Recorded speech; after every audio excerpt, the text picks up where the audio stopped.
Kaj so kalorije, kam gredo kalorije in kako se zgodi poraba maščobe. Naše telo dobi kalorije iz hrane in ima določeno število kalorij, to je zelo individualno, katere rabi, da ohranja telesno maso. Naprimer, da rabimo 2200 kalorij za ohranjanje telesne mase, temu se reče dnevna poraba energije, ki je za vsakega človeka drugačna.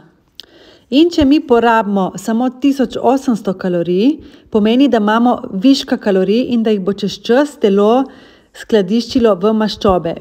Viška kalorij telo skladišči v maščobe. Če pa porabimo več kot 2200, v našem primeru, je pa to 2700, bo pa telo začelo zgubljati maščobo, ker nima dovolj kalorij.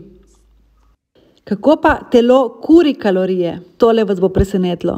Če treniramo, pokurimo samo 10% s treningom, samo 10. 10% sam s tem, ko prebavlja hrano, 20-30% z dnevnimi aktivnostmi in pa največ pokurite, ko ne delate nič. Samo za dihanje in spanje in za življenje pokurite največ kalorij.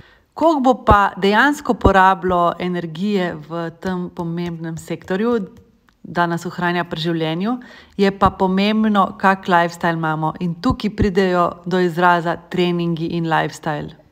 Tako da v bistvu vidimo, da med treningom ne porabimo skoraj nič, 10% od celega dnevnega izkupička.